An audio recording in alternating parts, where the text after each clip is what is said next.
Então, bem-vindo a todos, e nós estamos nessa noite no texto de Apocalipse, e eu peço que você abra, por gentileza, no capítulo 7, Apocalipse, capítulo 7, Eu acho que o seu Paulo já contexto levantou a mão aí, ó, o seu Paulo. é aí eu acho que deve ter sido sem querer, mas lembra do contexto?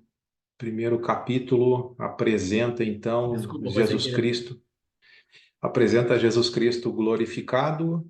E esse Jesus Cristo tem uma mensagem específica para as 7 igrejas da Ásia que aparecem para a gente no capítulo 2 e no capítulo 3. Mensagens específicas para cada congregação, lembrando que essas congregações estavam sofrendo uma forte perseguição do Império Romano na época de Domiciano. E do que a gente leu a semana passada, em Apocalipse, no quinto selo, 6, 9 a 11. Muitos dos nossos irmãos estavam morrendo, e o grande clamor da igreja, seja militante na terra ou triunfante no céu, a grande oração era até quando o Senhor iria permitir com que Domiciano, com as suas perseguições, eh, estivesse assim mediante as suas perseguições mesmo em diferentes áreas, como perda de bens materiais, prisão e, acima de tudo, aqueles que estavam sendo martirizados ou mortos pelo testemunho de Jesus, até quando o Senhor que está no controle iria permitir isso. E os capítulos 4 e 5 apresentaram para a gente quem é o verdadeiro Deus, quem é o verdadeiro imperador, e ele estava no centro do universo, sentado num trono, tinha um livro na sua mão direita, e aí no capítulo 5 apresenta Jesus Cristo glorificado, e não teve ninguém na criação, céu, terra ou debaixo da terra, que era digno de tomar aquele livro da mão direita de Deus. E Jesus, que é um leão, mas um cordeiro vencedor, ele foi encontrado naquela cena digno, ele assim, começou a dar passos na direção do trono, e quando ele toma o livro da mão direita de Deus, um livro selado com 7 selos, céus e terra irrompem em perfeito louvor a Cristo e a Deus também, porque eles são dignos de todo louvor. E aí o capítulo 6 nos apresenta Jesus abrindo esse livro selado com 7 selos, e esse livro então está apresentando a resposta de Deus a esse clamor dos irmãos lá no primeiro século, e o que Deus havia dito no capítulo 6, versículo 11, é que a igreja esperasse por mais um pouco de tempo, ainda mais gente precisava morrer, mas ele já ia julgar, e ele já vai anunciando também, simultaneamente, os juízos que vêm contra o Império Romano, mostrando que a igreja continua e o império cai. E aí os 4 primeiros selos, nos 4 primeiros cavaleiros, representaram 4 tipos diferentes de juízo. E depois, o capítulo 6, versículos 12 a 17, no sexto selo, nós vimos que a ira de Deus iria cair contra o império, e, de fato, em linguagem muito simbólica de queda de outras nações e impérios no Velho Testamento, Jesus estava mostrando de maneira muito clara que ele iria, com a mão dele, derrubar o império, e essa perseguição ela iria cessar. E quando viesse a ira do Todo-Poderoso, capítulo 6, versículo 17, quem é que poderia suster-se quando a ira do Cordeiro caísse? E o capítulo 7, então, antes do sétimo selo, é um intervalo para mostrar, afinal de contas, quem é que escapa da ira. O povo de Deus já está sofrendo com as perseguições, e agora tem o juízo que vai cair contra Roma. Será que o juízo que cai contra Roma respinga no povo de Deus? Eles vão apanhar de Roma e de Deus ao mesmo tempo? E a resposta é o capítulo 7, nesse intervalo, mostrando que o povo de Deus, seja aquele que está militando na terra, está protegido por Deus, são o povo do Senhor, e se eles morrerem, eles não se preocupem, eles partem imediatamente para a glória. Então, a lição que vai nos comunicar, o capítulo 7, a gente vai fazer essa leitura. Então, nossa meta é chegar nessa noite até pelo menos a sexta trombeta, no capítulo 9, versículo 21, para que a gente entenda o porquê de todos esses juízos caindo contra o Império Romano. Ainda, os primeiros capítulos de Apocalipse apresentam a misericórdia de Deus para com os perseguidores, e a gente vai ver claramente isso no 9, 20 e 21, mas se eles não se arrependerem, que foi o que de fato aconteceu, Deus vai derramar a ira completamente. Isso a gente vai ver a partir do capítulo 16. Bom, 7, 1 a 8, então, diz assim: depois disto vi 4 anjos em pé nos 4 cantos da terra, conservando seguros 4 ventos da terra, para que nenhum vento soprasse sobre a terra, nem sobre o mar, nem sobre árvore alguma. Vi outro anjo que subia do nascente do sol, tendo o selo do Deus vivo, e clamou em grande voz aos 4 anjos, aqueles aos quais fora dado fazer dano à terra e ao mar, dizendo: não danifiqueis nem a terra, nem o mar, nem as árvores, até selarmos na fronte os servos do nosso Deus. Então ouvi o número dos que foram selados, que era 144.000 de todas as tribos dos filhos de Israel. Da tribo de Judá foram selados 12.000. Da tribo de Ruben, 12.000. Da tribo de Gade, 12.000. De Azer, 12.000. De Naphtali, 12.000. De Manassés, 12.000. Da tribo de Simeão, 12.000. Da tribo de Levi, 12.000. Da tribo de Issacar, 12.000. Da tribo de Zebulon, 12.000. Da tribo de José, 12.000. E da tribo de Benjamim também foram selados, então, 12.000. E esses 144.000, então, a gente já vai ver isso, representa simbolicamente o povo de Deus. O povo de Deus que está sendo protegido por ele no meio de toda essa perseguição e também no meio dos juízos que vão cair contra Roma. Não, o povo de Deus não vai apanhar de Deus. Deus está mostrando o seu afeto, o seu carinho, o seu amor especial que tem pelo seu povo, e ele está protegendo o seu povo, ainda que pareça que ele tenha perdido o controle. Mas esse intervalo entre o sexto e o sétimo selo abre-se então com essa cena que João vê. Ele vê 4 anjos segurando os 4 ventos da terra nos 4 cantos da terra. Os 4 cantos da terra lembram os 4 pontos cardeais, leste, oeste, norte e sul. E a terra é representada como se tivesse 4 cantos. Estão lá os 4 anjos segurando 4 ventos. E esses ventos que eles estão segurando representa o juízo de Deus que vem contra os perseguidores do Império Romano. E a ordem do outro anjo que aparece no versículo 2, vindo da nascente do sol, que tem o selo do Deus vivo, ele clama em 4 vozes a esses 4 anjos que estão nos 4 cantos da terra, que ainda eles não danifiquem a terra e o mar. Porque antes de danificar a terra e o mar, representando então o juízo que vai cair contra o império, é preciso separar o povo de Deus. É preciso selar o povo de Deus para que o juízo não caia sobre eles, para que caia só sobre os perseguidores do Império Romano e aqueles que são adoradores do imperador. E aí, então, os servos de Deus, capítulo 7, versículo 3, acabam sendo selados na fronte. E aí ele acaba, versículo 4, ouvindo o número desses que foram selados, e daqui a pouco a gente interpreta esse símbolo aqui. Mas essa linguagem, você lembra que todo o texto de Apocalipse está construído, todo não, mas boa parte dele, em cenas que já foram utilizadas no Velho Testamento. Eu quero que você olhe comigo um texto que a gente já estudou, Ezequiel capítulo 9, por favor.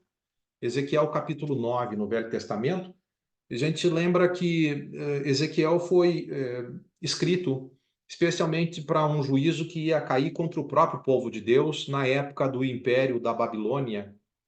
O povo de Deus havia então sido desobediente em larga escala e durante longo tempo contra o Senhor, até que depois de tanto avisar pelos profetas, Deus estava prestes a derrubar o juízo sobre o seu próprio povo. Mas entre o seu próprio povo, havia diferença entre o povo infiel e o povo fiel. E aí Ezequiel capítulo 9 apresenta essa cena para a gente muito parecido com o que acontece no Apocalipse capítulo 7. Nota comigo Ezequiel 9. Então ouvi que gritavam em alta voz, dizendo: chegai-vos, vós, executores da cidade, cada um com a sua arma destruidora na mão.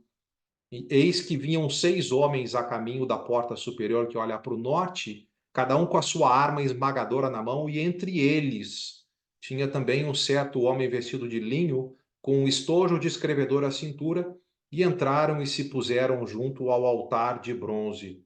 A glória do Deus de Israel se levantou do querubim sobre o qual estava, indo à entrada da casa, e o Senhor chamou ao homem vestido de linho que tinha o estojo de escrevedor à cintura e lhe disse: passa pelo meio da cidade, pelo meio de Jerusalém, e marca com um sinal na testa dos homens que suspiram e gemem por causa das abominações que se cometem no meio dela. Então, os que suspiram e gemem por causa dos pecados que estavam sendo cometidos em Jerusalém eram o remanescente fiel, e eles estavam sendo marcados na testa antes de que aqueles homens que estavam com a arma destruidora na mão saíssem matando em Jerusalém os infiéis, para que aqueles homens que estavam designados por Deus para executar os infiéis em Jerusalém não acabassem executando aqueles que eram fiéis. Então, primeiro marca os fiéis, depois sim, os homens iriam sair executando. E aí, versículo 5, depois de selados, os fiéis de Deus, 9:5, aos outros disse, ouvindo eu,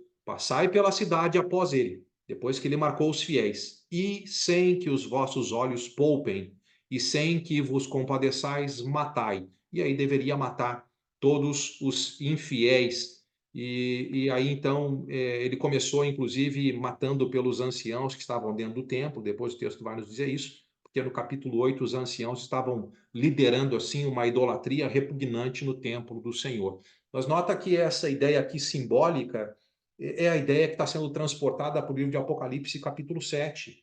Lá no Velho Testamento, Deus iria trazer juízo para o povo dele infiel, mas antes de derramar o juízo, marca na testa os fiéis, para que eles não recebam o juízo de Deus. O juízo é para os infiéis. A gente chega em Apocalipse 7 e o João transporta essa ideia. Aí vem o juízo de Deus contra o Império Romano agora, que está perseguindo a igreja. Os 4 anjos estão segurando os 4 ventos, porque esses 4 ventos, quando forem liberados pelos anjos, trazem da parte de Deus o juízo contra os perseguidores. Mas por que eles estão segurando? Porque primeiro tem que selar na testa os servos de Deus, a igreja que estava sendo perseguida, para que o juízo, então, não caísse sobre eles. E aí tem selado simbolicamente esses 144 mil, 12 mil de cada tribo. Você lembra quando a gente estudou Apocalipse capítulo 4? No versículo 4, ao redor do trono tinham 24 anciãos, e eu argumentei com vocês que 24 representa o número do povo de Deus também. 12 tribos no Velho Testamento, mais 12 apóstolos no Novo Testamento, dá o número 24 representando o povo de Deus. E aí, como o número 12 representa o povo de Deus, ele está utilizando aqui um múltiplo do 12, né? São 12 tribos e são 12 mil de cada tribo. 12 mil vezes 12 dá 144 mil. Um número simbólico para representar a totalidade do povo de Deus. Ele está utilizando o conceito que o povo do Velho Testamento tinha sobre o povo de Deus para comunicar a ideia do povo de Deus. E a gente não deve se assustar por ele estar pegando conceitos do Velho Testamento para comunicar as ideias dele, porque ele acabou de pegar Ezequiel 9 na questão aí dos selados na testa para comunicar uma ideia. Agora ele está pegando um outro conceito que o povo já entendia. 12 tribos representam o povo de Deus, 12 mil de cada tribo está representando simbolicamente a totalidade do povo de Deus. Agora ele não está utilizando isso de maneira literal.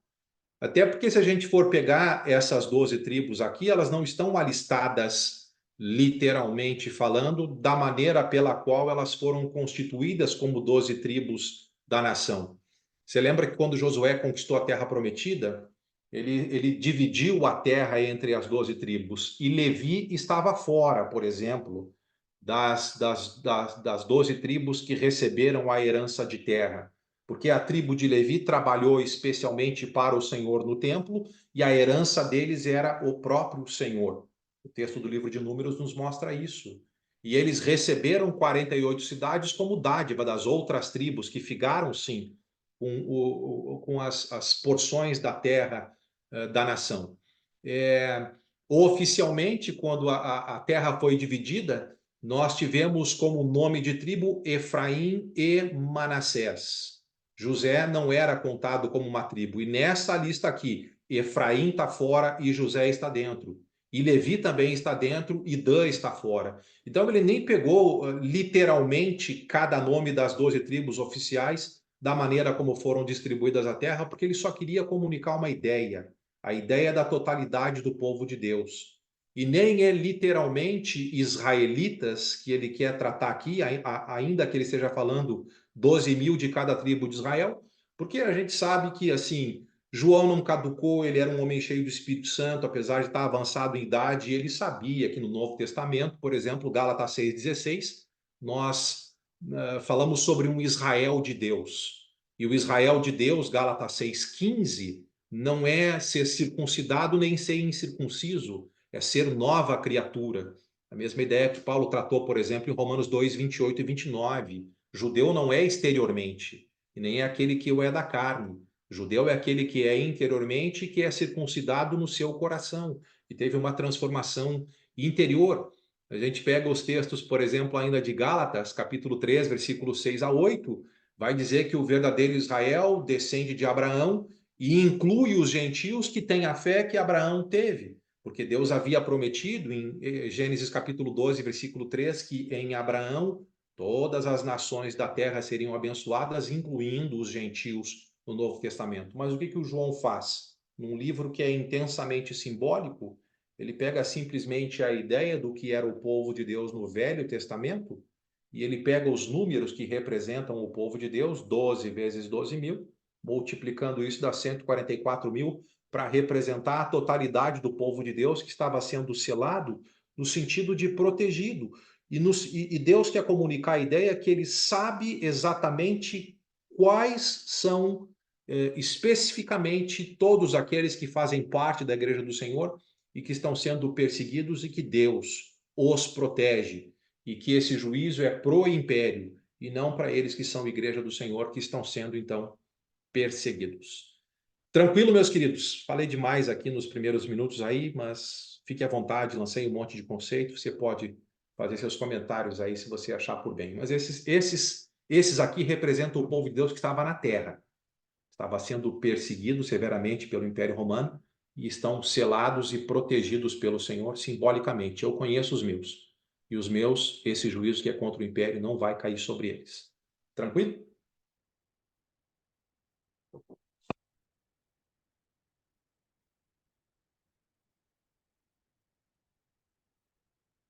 Vou avançar então no segundo conceito para você ficar com o conceito total do capítulo 7. Lembra que há um intervalo entre sexto e sétimo selo. Igreja militante na terra, está selada, protegida pelo Senhor. E se morrer? O que acontece? Porque esse selar não significa que eles iriam parar de morrer. Você lembra a resposta no capítulo 6, versículo 11, no quinto selo. Foi dada uma vestidura branca para eles, uma vestidura de vencedor, e pediu que eles repousassem por um pouco, porque mortes iriam continuar acontecendo, mas eu já vou começar a julgar. Então tem um período, um pouco de tempo, em que essas coisas ainda iriam continuar acontecendo. Mas vocês são meus protegidos. O juízo que vai cair não vai cair sobre vocês. Se acontecer alguma perversidade de morte, não é o meu juízo sobre vocês, é porque, na minha permissão, o império ainda está perseguindo. Mas se vocês morrerem também, fiquem descansados. A morte de vocês não é derrota. O cristão é vitorioso, seja vivendo, mesmo que seja como um mártir perseguido, ou o cristão é abençoado muito mais plenamente ainda quando ele morre. E aí, então, 7, 9 até 17 comunica o que estava acontecendo porque eles estavam morrendo por causa da fé, na perseguição do Império Romano. A ideia é que estavam indo para a presença imediata do Senhor, para a glória, junto com o Senhor. E, na verdade, então, a morte não estava sendo alguma coisa danosa, como a igreja poderia estar pensando, mas nessa segunda parte da visão do capítulo 7 mostra que eles estavam sendo admitidos e abençoados plenamente na medida em que estavam sustentando o seu testemunho mesmo debaixo dessa grande tribulação que eles estavam enfrentando. E aí, olha 7:9.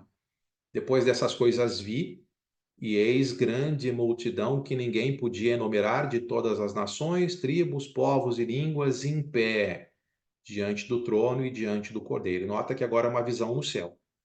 Se a visão anterior era uma visão na terra, segura os quatro ventos para que não caia o juízo na terra. Mas antes de derramar o juízo na terra contra os perseguidores, sela o meu povo que está aí na terra, eles são meus protegidos, o juízo não é para eles. Mas e se eles morrerem? Agora é uma visão da igreja triunfante no céu. Então, essa multidão de todas as tribos, povos, línguas e nações está lá em pé, diante do trono e do Cordeiro, vestidos de vestiduras brancas. Lembra de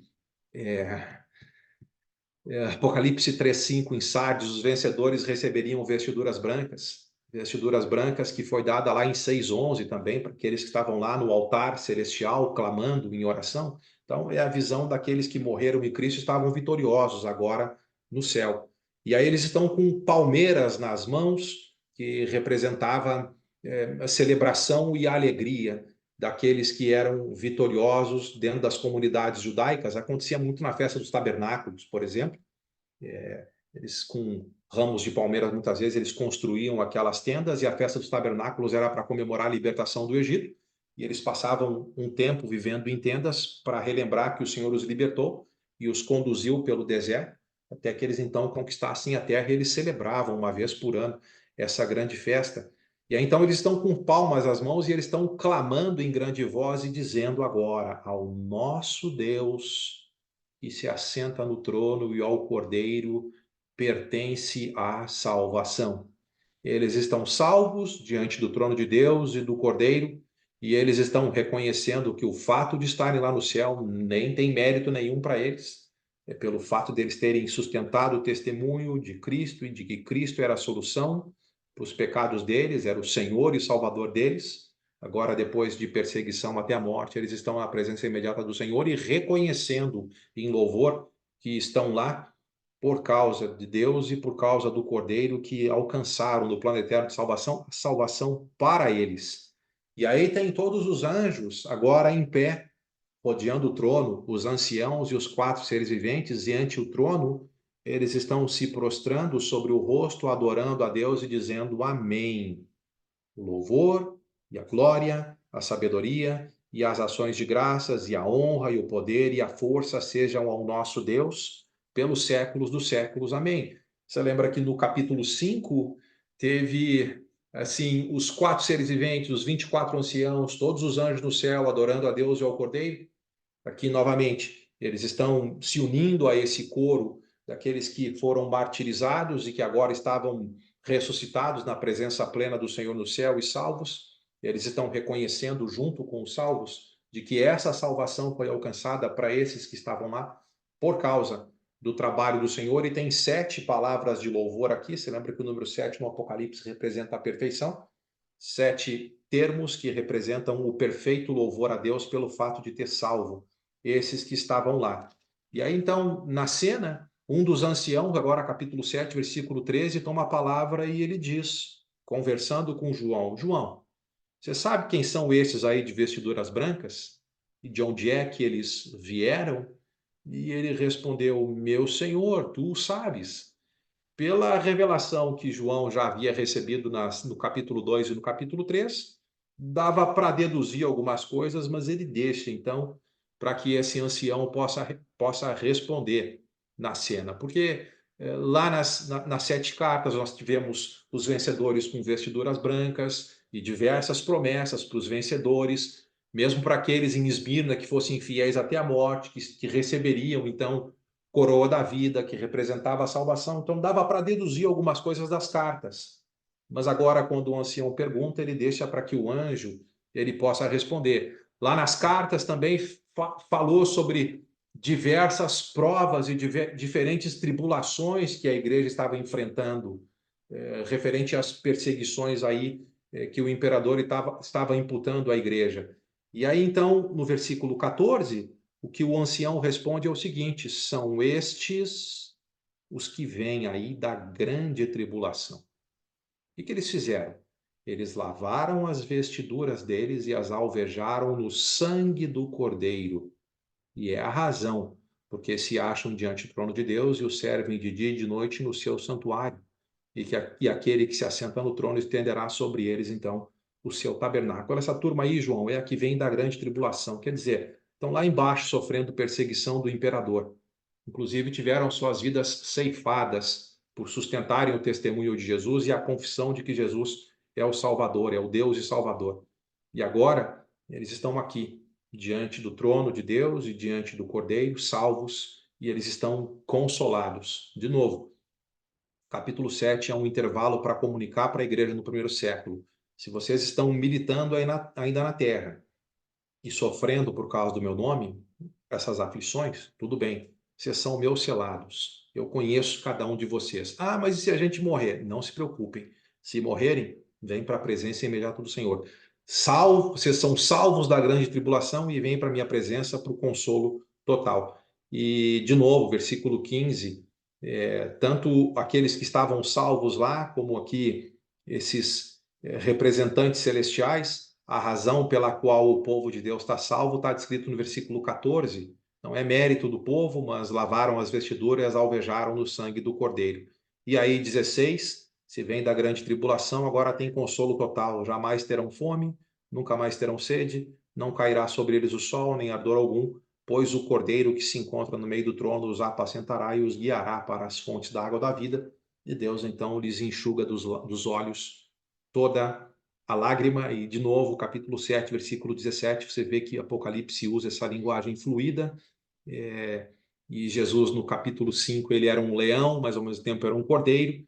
E aqui no capítulo 7, versículo 17, de um lado ele é um cordeiro, que ele se sacrificou pelos nossos pecados, e do outro lado ele está sendo um pastor, que agora está apacentando aí os seus salvos eternamente e enxugando dos olhos toda lágrima. Acabou o sofrimento. É a comunicação da segunda parte da visão para aqueles que morreram por causa de Cristo, estão na glória. Ok, meus amados? Esse é o capítulo 7, então, é um intervalo para dar esperança e encorajamento para a igreja que estava sofrendo.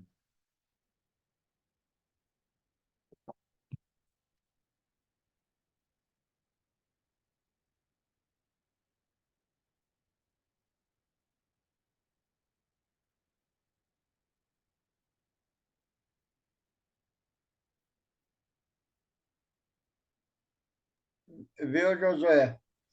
Ô, meu querido Valdevino. Fazer um pequeno comentário. Muitos, a gente ouve as pessoas diariamente, mas que calor, né? Eu fico só escutando, não falo nada. Aqui eles falam calor abrasador, né? Que não vai ter, nós não vamos ter o calor abrasador, né? A minha grande esperança no céu é essa. Para quem me Obrigado. conhece, eu não sou fã do verão, assim, eu fico torcendo que o inverno chegue. Então, quando diz aqui de maneira simbólica que não vai ter calor abrasador, que o sol não vai machucar, eu já fico bastante confortado com isso também. Mas a ideia é que a gente não vai ter aflições, né? A gente não tem fome, não tem sede, todo o sofrimento termina. Definitivamente, tudo que nos faz sofrer nesse mundo, que nos faz derramar lágrimas no céu, isso vai cessar. Então, minha mãe sofreu muitos anos da vida dela por causa de uma doença grave e ela lutou bastante para viver. E com muita oração, viveu muito mais do que aquilo que tinham dado para ela de esperança de vida, assim, porque, enfim, ela amava o Senhor, amava a família, amava a igreja, queria continuar servindo aqui, apesar dos sofrimentos dela. E, por causa de um erro médico, depois de muito sofrimento, acabou caindo numa UTI, e aí ficou 25 dias na UTI. No 24º dia, estava responsável por sair do culto e visitá-la, e eu cheguei no quarto e vi que ela estava assim, sem reação nenhuma, né? O olhar fixo no horizonte, os médicos não tinham notado ainda. Eu chamei o médico e disse, olha, abanei para minha mãe, pulei, fiz estrelinha lá dentro do quarto, ela não teve nenhuma reação, não dá para verificar o que está acontecendo lá. Eles vieram com a lanterninha, né, no olho dela, enfim, não teve nenhuma reação na pupila dela, e disseram, olha, tá com morte cerebral aí, né? E vocês então precisam se preparar, porque pelo estado de saúde dela é provável que nas próximas 24 horas aí ela vá falecer. E aí a gente teve a permissão de ficar no dia seguinte de 8 da manhã até 4 da tarde, quando ela faleceu dentro do quarto dela.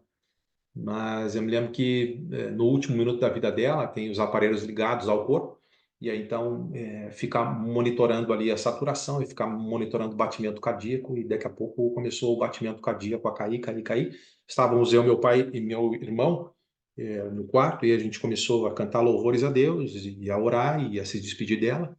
E aí então Deus deu algum momento especial de lucidez para ela e saiu uma lágrima do olho dela, assim. E a gente entendeu aquilo como uma oportunidade de uma despedida. E eu lembro que o que eu fiz foi colocar o meu dedo na lágrima dela assim, secar. E a coisa que eu disse, mãe, descanse, que agora Deus vai limpar do teu olho toda lágrima. Esse texto de Apocalipse, capítulo 7, foi um texto que encorajou muito os irmãos do primeiro século que estavam sofrendo duras perseguições e morte por causa do Império Romano. Mas é um texto que segue na nossa jornada cristã, independente de ser assim sofrimento por perseguição, como estava acontecendo com a igreja, ou independente de ser sofrimento por causa de doença que nos leva à morte.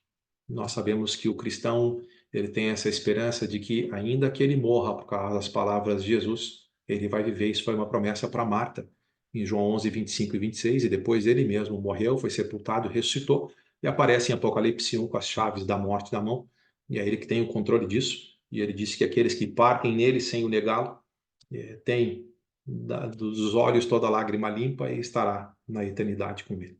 Ok? Fica à vontade aí para os seus comentários.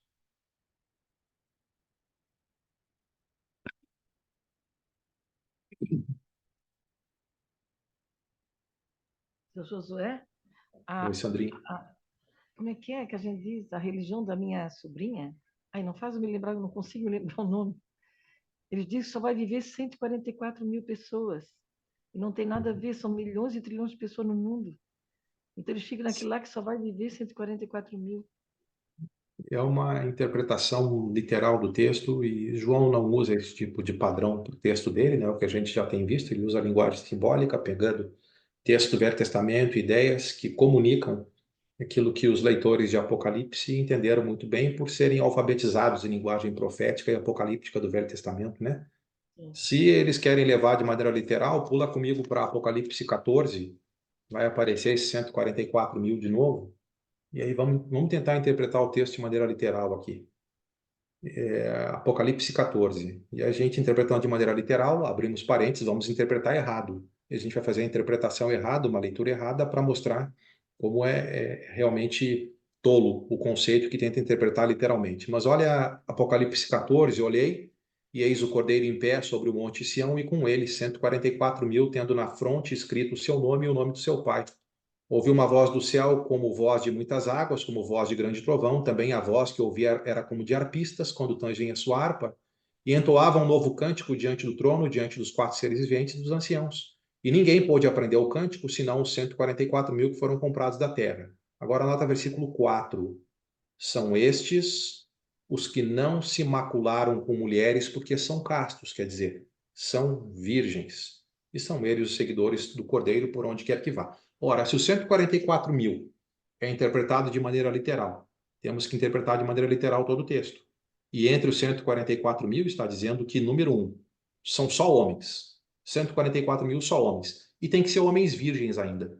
E não podem ter tido relacionamento sexual. Então, nem eles interpretam o texto tão literalmente assim. Então, é uma tolice tentar pegar texto simbólico e interpretar de maneira literal. Ok? Obrigada, querido. Uma outra coisa que eles fazem, eles dizem que os 144 mil estão no céu e a grande multidão está na terra. E, na verdade, Apocalipse 7 mostra os 144 mil na terra e a grande multidão está no céu. Então, torcem textos bíblicos para se encaixar nas fantasias de doutrinas que eles mesmos criam, né? Que às vezes inventam, né? Obrigada, querido.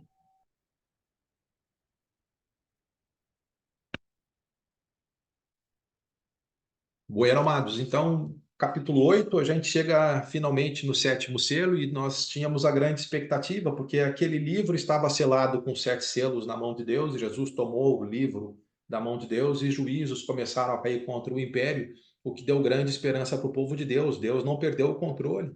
Ele se levantou do trono e ele está nos defendendo. Inclusive, Apocalipse 7, no intervalo, mostrou: é militante na terra, é meu selado. Se morrer, está comigo na glória. Descansem. A igreja é sempre vitoriosa, e aí a igreja está na expectativa do 7º selo, onde definitivamente, para quem estava lendo o livro de Apocalipse pela primeira vez, a expectativa é que, enfim, tivesse a comunicação do fim do império, definitivamente. Mas aí, quando o Cordeiro abre o 7º selo, nós temos então silêncio no céu cerca de meia hora. Imagina João, que está observando as cenas. Agora, 7º selo aberto, e ele fica esperando o restante da revelação, e o 7º selo é para acabar as revelações, e o que tem? Meia hora de silêncio. E isso é um jeito de que está constituído e construído o livro de Apocalipse, porque ele comunica realmente em torno de dramas, e ele cria muitas expectativas. Isso é como quando eu era criança e eu assistia televisão e, sei lá, ia passar um filme no Supercine lá na Globo. E aí, então, o filme está acontecendo e aí a gente está na expectativa de que definitivamente o bandido vai ser pego. E aí, tchan, tchan, tchan, tchan, que acontece é propaganda.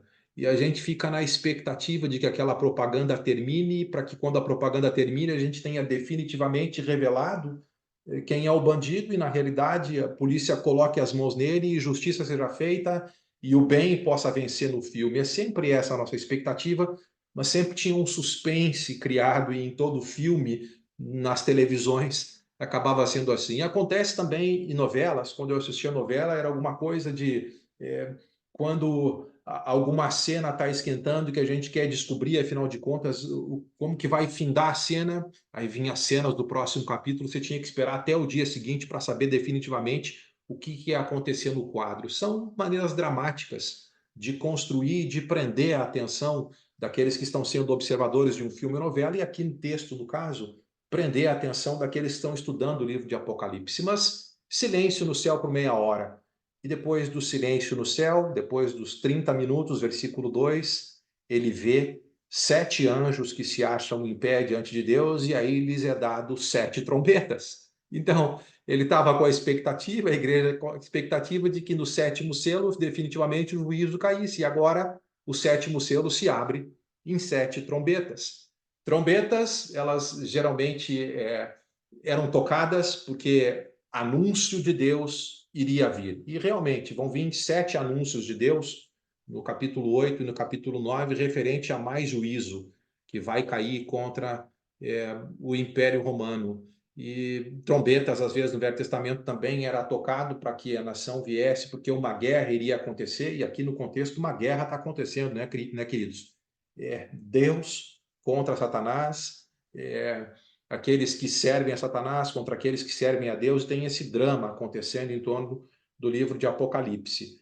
Mas ele vê, versículo 3, um outro anjo que fica em pé junto ao altar. Esse é o altar de ouro, lembra aquele altar que ficava imediatamente na frente da cortina que dava para o Santíssimo Lugar, onde ficava a Arca da Aliança, e era ali que os sacerdotes, então, acendiam incenso no altar de ouro, que era o altar de incenso, e a fumaça atravessava a cortina e ia na presença de Deus. E você lembra que eu falei semana retrasada ou passada para você, em Salmo 141, versículo 2? O incenso representava a oração dos santos chegando na presença de Deus. E aí tem esse anjo que está fazendo o papel de sacerdote, e ele então está oferecendo incenso com as orações de todos os santos sobre o altar de ouro que se acha diante do trono. E da mão do anjo, então, sobe à presença de Deus a fumaça do incenso com as orações dos santos. E aí, versículo 5, já tem uma resposta. O anjo toma o incensário, enche ele do fogo do altar e atira sobre a terra. E houve trovões, vozes, relâmpagos e terremoto, talvez simbolizando o juízo de Deus caindo contra o império. Quais são as orações que o povo de Deus está fazendo na época e que está sendo levado diante do altar do Senhor? Para mim, é aquela mesma oração que a gente já viu no Apocalipse 6, 9 a 11, no 5º selo. Até quando o Senhor não vai fazer justiça?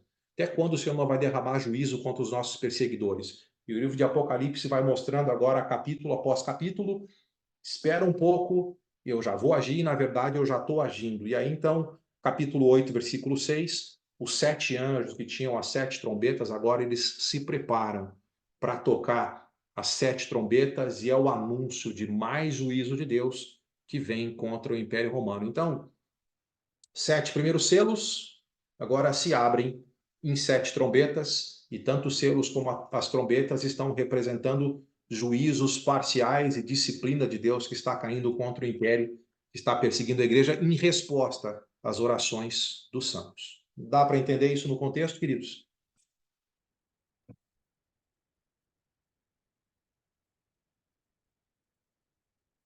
Então, as primeiras 4 trombetas, elas são muito similares aos juízos que cairiam, por exemplo, contra o faraó no Egito. E lembra aqui de novo, João pega material de construção de literatura do Velho Testamento para construir o texto dele. E aí o primeiro anjo, então, toca a trombeta. E o que é que João vê? Saraiva e fogo de mistura com sangue são atirados à terra. Foi então queimada a terça parte da terra e das árvores, e também toda a erva verde. Você lembra que teve um dos juízos que caiu contra o Egito, foi justamente granizo com fogo, está em Êxodo capítulo 9. E aqui está misturado com sangue. Mas a ideia é que Deus agora vai começar a acabar com a infraestrutura de Roma, nessas 4 primeiras trombetas que atacam basicamente a terra, o mar, e os rios e os astros. Em que sentido, Josué, atacar a infraestrutura? Se você observa qualquer guerra nos dias de hoje, meus queridos, guerra da Rússia contra a Ucrânia, guerra de Israel contra o Hamas, o que o exército poderoso tenta fazer é acabar com a infraestrutura dos inimigos. Acaba com as indústrias deles. Eles não têm mais como trabalhar para se sustentar. Sei lá, atira contra os aeroportos deles, eles não têm mais como se locomover. Atira contra as estradas, o deslocamento fica dificultado. E assim você vai minando a nação, acabando com a infraestrutura deles. E quando Deus aqui, simbolicamente, está atingindo a vegetação, está mexendo com a economia de Roma, porque a gente sabe que da terra vem o alimento na agricultura para que as pessoas então possam se sustentar. A segunda trombeta, nós temos João vê uma grande montanha ardendo em chamas e ela é atirada no mar, cuja terça parte se torna em sangue. Você lembra a primeira praga do Egito? Eram as águas se transformando em sangue. E aí morre a terça parte da criação que tinha vida existente no mar e foi destruída a terça parte das embarcações. Muito do que sustentava o Império Romano na economia é que através das embarcações eles faziam comércio com o continente africano, com o continente asiático e com a própria Europa, nos diversos portos. E então está sendo atacada agora essa infraestrutura de Roma. E nota que são juízos parciais. É um terço das árvores, das vegetações, e aqui agora é um terço do mar, um terço que acaba atingindo as embarcações, a terça parte das embarcações, e aí vem a terceira trombeta, o anjo toca a trombeta e cai do céu sobre a terça parte dos rios, e sobre a fonte das águas uma grande estrela ardendo como tocha. O nome da estrela é absinto. A palavra absinto significa algo amargo e até venenoso. E aí a terça parte das águas se torna em absinto e muitos dos homens morrem por causa dessas águas porque elas se tornaram amargosas ou venenosas. Então, agora está atingindo a fonte das águas doces, que é a água potável, e a terça parte dos homens, por causa que os rios foram afetados com essa praga, estão então morrendo e o juízo de Deus está caindo então. E depois, capítulo 8 aqui, na quarta trombeta, versículo 11, o quarto anjo toca a trombeta e foi ferida a terça parte do sol, da lua e das estrelas, para que a terça parte deles escurecesse e a sua terça parte não brilhasse tanto o dia como também a noite. E aí está atingindo então os luminares, a gente sabe que vida está na luz, gente.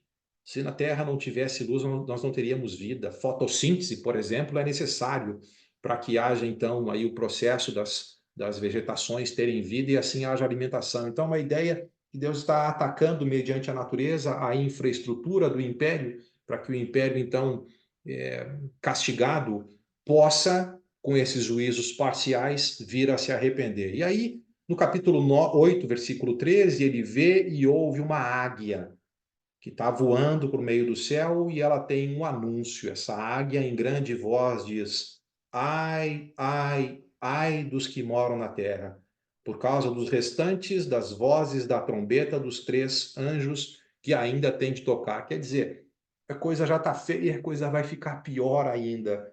Os três próximos juízos, a coisa vai trazer mais sofrimento. E ai então daqueles que estão se levantando contra o Senhor e contra o povo do Senhor. O Senhor está agindo para defender o seu povo e para defender a sua glória. Tranquilo, amados? Tenha à vontade aí para os seus comentários nessas 4 primeiras trombetas.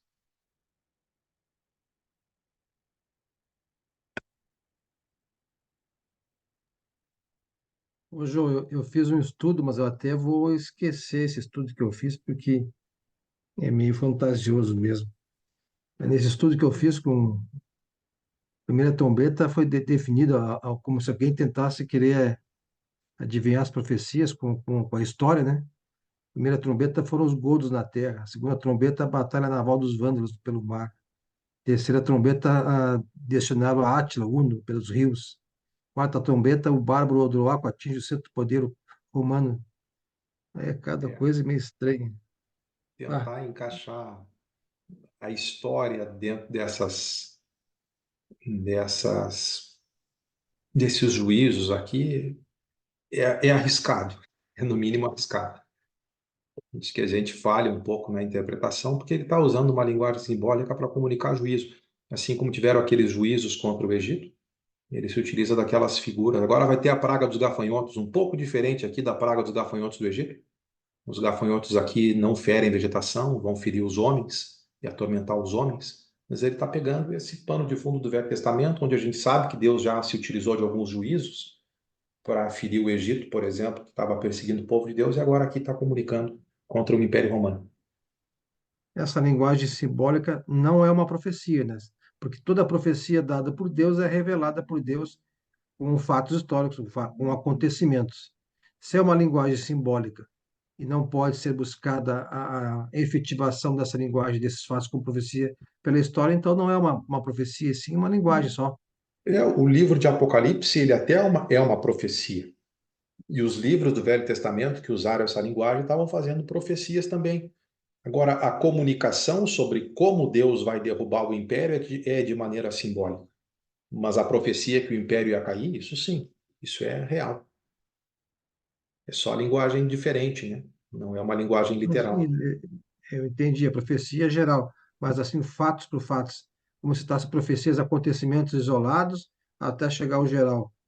Então, Uhum, tentaram buscar esses fatos isolados dentro da história, sim. como godos, vândalos, bárbaros, Átila, tudo mais. Então, tranquilo. É. E até esses bárbaros acabaram lá no quinto século, sendo a razão pela qual o império caiu. Mas tentar encaixar isso aqui nas trombetas, eu acho um pouco forçado, né? Então, quinta trombeta agora. Lembra que a quinta trombeta é a primeira primeira dos três ais aí que as águias anunciaram. Deus vai apertar um pouco mais o parafuso no que diz respeito à disciplina aqui. E essa trombeta, ela representa então uma corrupção interna que iria destruir o império. Sempre que a gente abrir porta para Satanás na nossa vida e porta para o pecado, o próprio pecado com o qual a gente se envolveu vai ser a serpente que vai picar a gente e vai nos trazer tormento. E é o que comunica então essa trombeta. O império se abriu para a ideia de permitir com que as trevas, através de Satanás e o pecado, dominassem a sociedade do Império Romano. E agora eles vão colher o fruto dos seus próprios pecados. É a ideia, então, de destruição através da corrupção interna. Não é diferente nos nossos dias de hoje, querido. Já vou até fazendo uma aplicação prática hoje. A gente abre a porta para Satanás na nossa vida e a gente abriga o pecado deliberadamente e fica vivendo isso, o que vai acontecer é destruição para nós. E se uma sociedade faz isso por um longo tempo, daqui a pouco colhe tormento após tormento. Mas o quinto anjo toca a trombeta e ele vê uma estrela caindo do céu na terra. No imaginário judaico, estrela caindo do céu na terra são anjos caídos. Não sei se é Satanás aqui ou não, mas pelo menos anjo caído tinha isso no imaginário judaico, né? Você lembra, por exemplo, quando os 70 regressaram da missão, alegres porque até os demônios se submetiam a eles? Jesus disse: Eu via Satanás como um relâmpago caindo do céu, e eu dei poder para vocês pisarem sobre cobras e escorpiões, porque cobras e escorpiões representam aí o mal, representam os demônios. Mas não fiquem contentes por isso, acima de tudo, fiquem contentes porque o nome de vocês está rolado nos céus. Está lá em Lucas, a partir do capítulo 10, versículo 17. Então tem uma estrela caindo do céu na terra e foi lhe dada a chave do poço do abismo.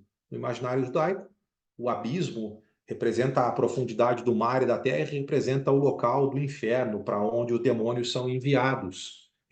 É a morada dos demônios no imaginário judaico.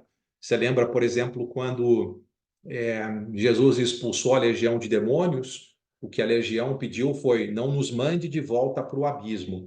Então, o que esse anjo faz? Ele tem essa chave do poço do abismo e aí ele abre o poço do abismo. E aí, quando ele abre o poço do abismo, tem uma fornalha que sai de lá. E tem uma fumaça, uma fumaceira saída do poço. E aí escurece o sol e o ar. É isso que Satanás faz mesmo. Satanás traz trevas para a nossa vida. E aí também da fumaça estavam saindo aí esses gafanhotos para a terra. E, logicamente, pela descrição, não são gafanhotos literais, mas é a ideia de comunicar simbolicamente o que acontece quando a gente se envolve com as trevas e com o pecado, e o que estava acontecendo com o Império Romano. Então, foi dado para esses gafanhotos poder como os que têm os escorpiões da terra. Então, eram gafanhotos que tinham escorpião, uma cauda de escorpião aí, né? Para causar dor através da picada deles. E foi dito o seguinte para eles: são gafanhotos diferentes. Eles não vão causar dano à erva da terra, como lá no Egito, nem a qualquer coisa verde, nem a árvore alguma, mas tão somente aos homens que não têm o selo de Deus sobre a fronte. Lembra que os servos de Deus estavam selados? Seguem os princípios de Deus, vivem longe do pecado, vivem em Cristo, tranquilo. Estes vivem na prática do pecado. Seguem o imperador como Deus ou a idolatria que existia no império e seguem vivem na prática de um monte de pecado que daqui a pouco ele vai dizer no capítulo 9, versículos 20 e 21. E aí, versículo 5, foi-lhes também dado não que os matassem, mas sim que os atormentassem durante 5 meses.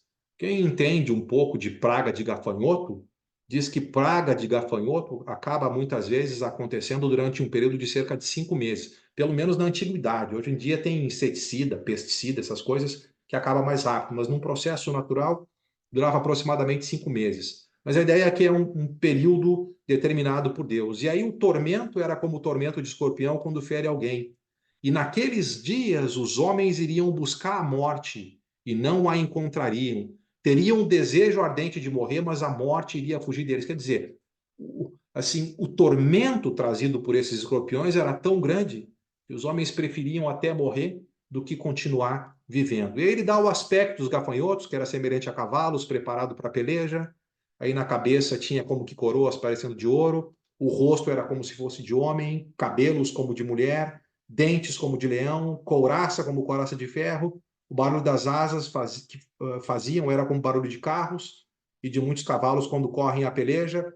E tinham ainda a cauda, ele já deu essa informação, como escorpiões e ferrão. Na cauda tinham poder para causar dano aos homens por 5 meses, e tinham sobre eles como seu rei o anjo do abismo, cujo o nome em hebraico é Abaddon, e em grego Apolion, tanto em hebraico quanto grego essa palavra quer dizer destruidor. Então eles tinham um anjo lá que estava na liderança deles, um anjo do mal, logicamente, que guiava isso aí tudo. O que quer dizer, então, essa quinta trombeta?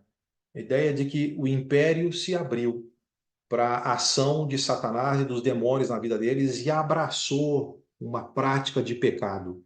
E porque eles abraçaram o pecado, eles iam colher a consequência do pecado, tormento. E o sofrimento seria tanto, eles prefeririam morrer do que continuar vivendo. É uma linguagem, de novo, que comunica a corrupção interna da sociedade do Império Romano, mas é alguma coisa que nos faz refletir para que a gente tome o cuidado de não abrir para Satanás a nossa vida, para que a nossa vida não se torne em trevas, e abraçando o pecado, a gente colha consequências que nos trazem tormento assim, de tal forma que seja a gente assim almeje a morte do que continuar vivendo as consequências que o pecado traz para a nossa vida. Então, corrupção interna é a quinta trombeta. E a sexta trombeta daí é um ataque externo, através de um exército. Deus está comunicando de novo guerra contra o império. O império que fazia guerra contra as nações e vencia, agora seria atacado e cairia também por guerra. Daí o sexto anjo toca a trombeta. E ele ouve uma voz procedente dos 4 ângulos do altar que se encontra na presença de Deus, dizendo ao sexto anjo, o mesmo que tem a trombeta: solta os 4 anjos que se encontram atados junto ao rio Eufrates. E aí, por que ele está citando o rio Eufrates aqui nesse contexto? Você lembra que na época do Velho Testamento, os inimigos de Deus geralmente viam do lado de lá do Eufrates. De lá veio a Assíria para conquistar nas guerras vitória contra o povo de Deus, quando Deus utilizava a Assíria como disciplina. De lá, além do Eufrates, veio a Babilônia para derrotar o povo de Deus, que também viveu deliberadamente no pecado. Olha a linguagem de Isaías, por exemplo, queridos. Lembra que João pega a linguagem do Velho Testamento para construir o seu texto, e aí é bom que a gente conheça esses textos proféticos. Isaías capítulo 8, por gentileza. Isaías capítulo 8, versículos 6. Isaías 8, 6. O que o povo de Deus tinha feito? Em vista desse povo ter desprezado as águas de Siloé que correm brandamente. Quer dizer, eles desprezaram o Senhor. Versículo 7. Eis que o Senhor fará vir sobre eles as águas do Eufrates, fortes e impetuosas. E aí ele se explica, isto é, o rei da Síria, com toda a sua glória, águas que encherão o leito dos rios e transbordarão por todas as suas ribanceiras, penetrarão em Judá, inundando-o e passando por eles, chegarão até o pescoço, as alas estendidas do seu exército cobrirão a largura da sua terra, ó Emanuel. Então o rio Eufrates, simbolicamente, sendo utilizado como o exército assírio que vem contra o povo do Senhor em guerra como punição. Uma maneira simbólica de dizer, porque aquelas nações vinham lá daquela região do Eufrates. Ora, para o povo de Deus que era sabedor de que no Velho Testamento as nações e os exércitos inimigos vinham de lá para derrotar a eles, povo de Deus, quando eram desobedientes, quando o João se utiliza essa linguagem na sexta trombeta, eles ligam, puxa, um exército inimigo vai derrotar, não a nós, mas vai ser enviado por Deus para derrotar o Império Romano. E aí, voltando para Apocalipse 9:15, foram então soltos os 4 anjos que se achavam preparados para a hora, o dia, o mês e o ano, para que matassem a terça parte dos homens. De novo, juízo parcial aqui contra o Império, na expectativa de que eles aprendam alguma lição que a gente vai ver daqui a pouco. E aí o número dos exércitos da cavalaria era de 20 mil vezes 10 milhares, eu ouvi o seu número, 200 milhões de soldados montados nos cavaleiros. Logicamente, num livro simbólico, está mostrando que é um exército numeroso e está representando, então, um exército tão poderoso capaz de derrotar o Império Romano, não é alguma coisa literal. E assim, nesta visão, ele contempla que os cavalos e seus cavaleiros tinham couraças, cor de fogo, de jacinto e de enxofre. A cabeça dos cavalos era como de leão. Nota que, geralmente, num exército, literalmente falando, são os cavaleiros quem batalham contra os cavaleiros do outro exército. Mas aqui, nessa visão, os próprios cavalos também podem batalhar. E aí, esses cavalos aqui que estão retratados nessa visão aqui, eles têm a cabeça de leão. E da boca dos cavalos, nessa cena, sai fogo, fumaça e enxofre. Lembra que Deus sempre utilizou fogo e enxofre na história para punir nações. Por exemplo, Sodoma e Gomorra foi punida com fogo e enxofre. E por meio desses 3 flagelos, a saber, pelo fogo, pela fumaça e pelo enxofre que saíam dessa boca, foi morta, então, a terça parte dos homens, pois a força dos cavalos estava na boca. E tem mais alguma coisa também. Escapa da boca do cavalo, do fogo e do enxofre que sai da boca dele, por trás ele podia pegar, porque a cauda dele era como se fosse serpente. E aí os homens eram picados, então, pela cauda do cavalo. Agora, esse é o segundo ai, e nota capítulo 9, versículo 20, qual era a razão de Deus estar derramando todos esses juízos representados pelos 7 selos e até aqui pela 6ª trombeta. Os outros homens, aqueles que não foram mortos, porque foram juízos parciais, 1/3 somente do império está sendo afetado.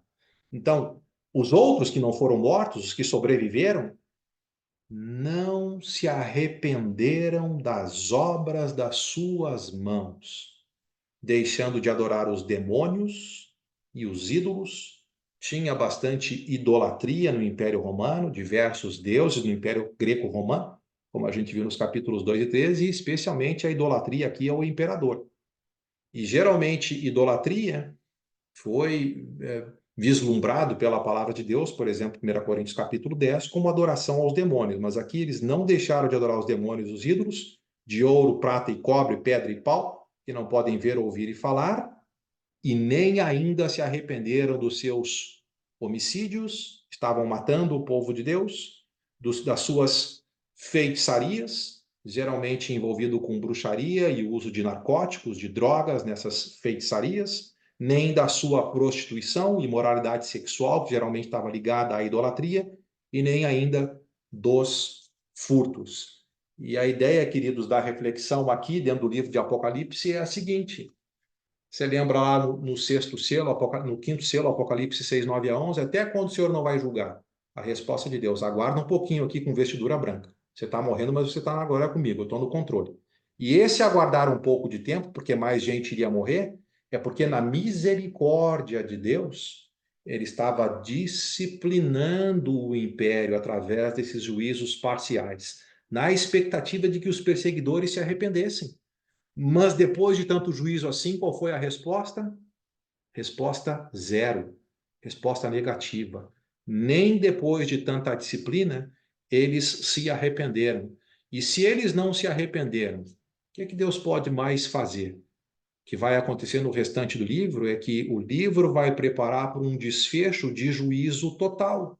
Já que não querem se arrepender, a única coisa que eu posso fazer não é mais fazer parcialmente, é realmente derrubar definitivamente o império e defender a minha igreja. E isso é uma lição importante, inclusive, para nós, meus queridos. Tem circunstâncias, talvez, em que Deus aí, porque é nosso Pai, nos disciplina.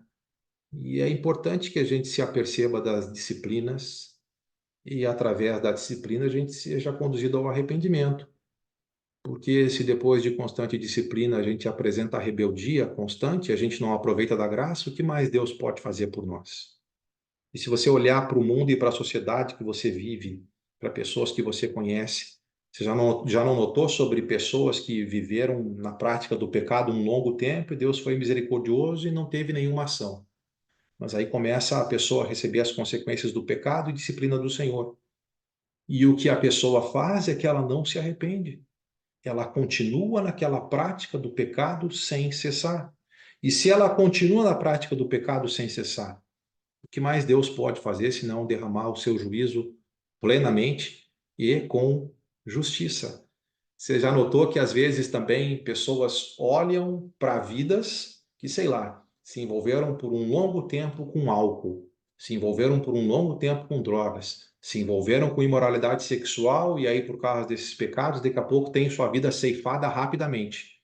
Ou através de uma guerra de tráfico, porque se envolveu com drogas, ou por imoralidade morre na mão de um marido traído que comete um crime passional, ou então por causa do envolvimento com crime para numa cadeia e morre mais cedo. E aí às vezes a pessoa está de fora, ela poderia aprender a lição com os erros dos outros, mas aí ela vai lá e comete os mesmos erros porque ela está na expectativa que com ela vai ser diferente. Queridos, não vai ser diferente. Sempre que a gente abre a porta para as trevas na nossa vida e que a gente abraça o pecado, existe um único destino. Uma disciplina inicial de Deus, por amor, querendo nos reconduzir para que a gente se arrependa. E se definitivamente a gente não se arrepender, o fim vai ser o mesmo. Destruição debaixo do céu e, pior ainda, né? Depois Apocalipse lá 20 vai nos apresentar isso.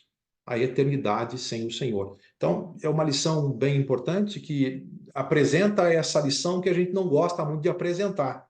Os pregadores têm que tomar cuidado. De um lado, Deus é amor. É verdade, ele é amor. E dentro do amor está incluído sua santidade. E nós precisamos respeitar a santidade dele. E nós devemos utilizar o amor e a graça para ouvir os princípios dele e ajustar a nossa vida. Porque se, através do amor, que por vezes precisa disciplinar, a gente fecha os ouvidos definitivamente de maneira rebelde, o que mais o Senhor pode fazer por nós? Esse é um testemunho dentro do livro de Apocalipse, agora, nessa noite, de que Deus não vai ser injusto no juízo que ele vai derramar. Ninguém que foi participante daquele império e que se levantou contra Deus e contra a igreja vai poder chegar no dia do juízo e dizer: não tivemos oportunidade de acordar. Negativo. Juízos parciais aconteceram para que houvesse a disciplina e o acordar. Resistiram. Porque resistiram, a mão de Deus teve que pesar. Definitivamente. Ok, queridos? Fiquem à vontade aí para suas perguntas e comentários. Viu, Josué? Falar o quê? Contigo, meu irmão. Os ai são avisos, né? Refere-se às últimas 3 trombetas, né? Porque tinha tocado 4, e o ai, ai, ai, refere-se às últimas 3 trombetas, que a mão de Deus, a ideia iria pesar de uma maneira mais forte. As 4 primeiras trombetas já foram terríveis. Ai, ai, ai, vem mais 3 trombetas, é a ideia. Mais 3. Porque a coisa ia pesar. Essas trombetas aí são simbólicas, foram simbólicas, que agora, quando vier, verdadeiro é o fim. Foi uma maneira simbólica de comunicar que Deus estava no controle e que ele iria julgar o império. Não literalmente assim, mas ele iria defender o povo dele, com certeza. Em algumas circunstâncias, por exemplo, se a gente quisesse interpretar literalmente a ideia dos 4 anjos segurando, quer dizer, lá seguros no rio Eufrates, e que geralmente do rio Eufrates vinha exércitos para derrubar o povo de Deus, se a gente interpretasse essa profecia aqui literalmente, a gente ia dizer que a Bíblia, assim, errou na previsão dela, porque quando o Império Romano caiu, o império que derrubou eles não veio aí dessa região do Eufrates, mas era uma maneira simbólica, e o povo de Deus entendia que eles vão cair através da guerra, através de um império. Quem derrubou o Império Romano não foi dessa região do lado de lá do Eufrates, foi aqui na própria Europa, os bárbaros que vieram da Alemanha, que vieram da Hungria, que vieram do leste europeu, os hunos, como o Giovanni citou aí. Então, se a gente fosse interpretar literalmente, a gente ia dizer que a Bíblia falhou na sua previsão, mas não é linguagem literal. É uma linguagem simbólica para dizer, vai cair através da guerra, vai cair através dos bárbaros lá, que a gente depois descobriu na história. Mas é uma linguagem simbólica para comunicar que Deus iria se utilizar também da guerra para derrubá-los. Bueno, Giovanni, contigo? Seu Josué? Ah, tá, desculpa. Não, pode falar, Sandra, eu espero. Não, eu só... É bem difícil de entender, né? Mas assim, ó, quando houve essa visão para o João, tudo, já tinha conhecido, já tinha derrubado Roma, já tinha derrubado tudo ou não? Não, eles estavam no olho do furacão, né? No olho do Ah, ainda furacão. estava. Domiciano estava Ah, no auge então da foi sua tipo, perseguição aí, foi e o tipo uma livro previsão, foi escrito para consolar o povo de Deus e para dizer: estou no controle. Ah, Sei então. que vocês estão morrendo por causa do meu nome. Vai Ah, acontecer ainda por um período de tempo, porque eu vou começar a disciplinar para ver se eles se arrependem. Mas em não se arrependendo, o final do livro vai mostrar.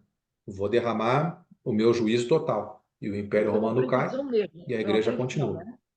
Foi uma Ele previsão, né? ele tá profetizando e ensinando o que ele vai fazer. Previsão não, E é profetizando. Tá. isso. Obrigada, querido. Uhum. Desculpe, João, seu Gil. Não, tranquilo, Sandrinho. Seu eu Oi, Giovanni. não sei se Giovanni. tu, não sei se tu leu esse livro, Destrancando Apocalipse, com o Alan L. Stanford North. Não li. Ele, ele fala já que cita aqui em 79 depois de Cristo, teve lá a erupção vulcânica do Vesúvio, onde destruiu duas cidades. E antes de escrever Apocalipse, ele cita como talvez já um aviso que iria acontecer depois de 165 a 180 depois de Cristo, teve uma grande doença na história que matou um terço da população lá, a doença Antônio-Peste, ou Peste dos Antôninos, também conhecido como a praga de Galano, lá em Roma. Aí ele fala aqui, os dois autores do livro, que as primeiras quatro trombetas sugerem que Deus vai usar desastres naturais de vários tipos para avisar o perseguidor. Com certeza, essas descrições não são literalmente granizo misturado com sangue, um monte ou sangue. Em vez disso, vemos metáforas aqui e sabemos o que diz, que nos leva a perguntar o que significa. O sentido é que Deus iria usar desastres naturais de vários tipos, erupções vulcânicas, fogo, dilúvios, ventos, terremotos, doenças, para avisar Roma a mudar sua política de perseguição. No capítulo 8, 13, uma águia avisa que mais três sofrimentos estão chegando para os que habitam na terra. Os que habitam na terra não são os cristãos, mas aqueles que os perseguem no contexto de Apocalipse. Aí ele cita vários textos aqui. Uhum. E não sei se tu, como tu não leu esse livro, né? Então, Yeah. que fala que Deus nessas quatro trombetas está avisando que vai usar desastres naturais, né? Como usou lá também falou, eu não li ali, uma comparação com as 10 pragas. Olha, ele foi largando praga, uma praga atrás da outra, para ver o arrependimento do faraó. Dava duas pragas, o faraó não arrependia, dava um juízo parcial, um castigo. Dava mais duas pragas, um juízo.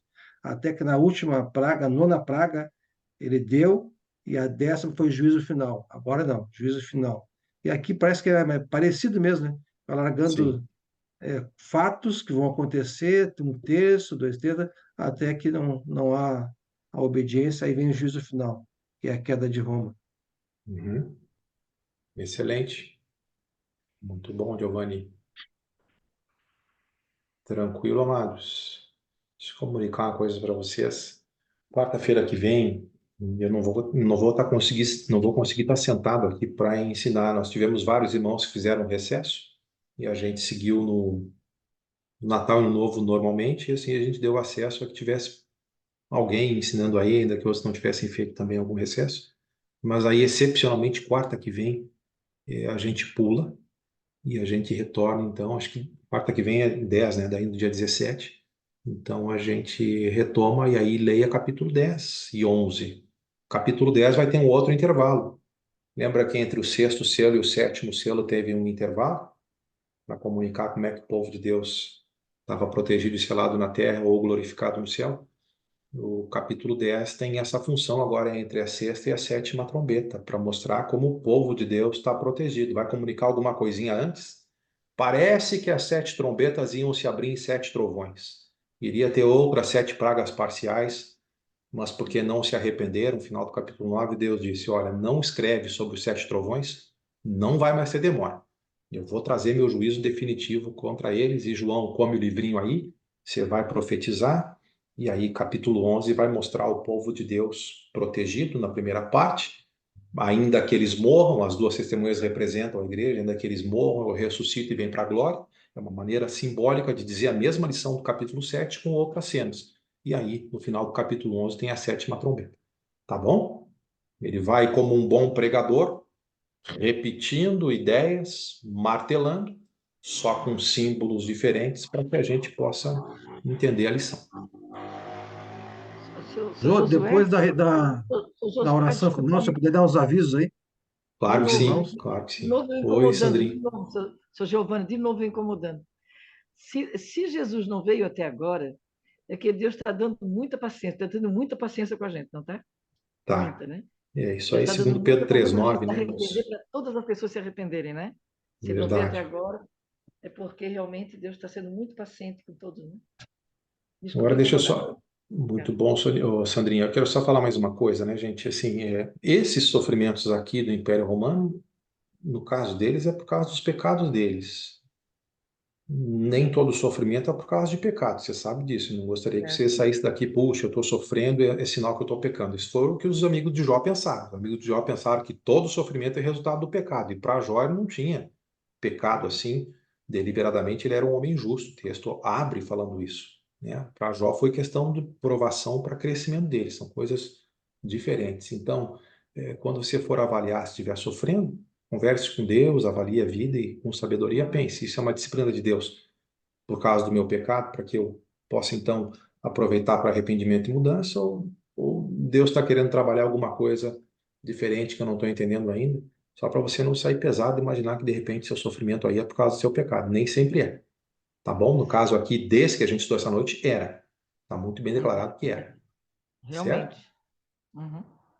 Então, vamos fazer Jô, uma oração. Opa! dia 11, aula normal. Só dia 10 que não é isso? É, Vai dia faltar 11 aqui. tranquilo. Dia 11 tranquilo. Vamos fazer uma oração aí, meus Vamos. queridos.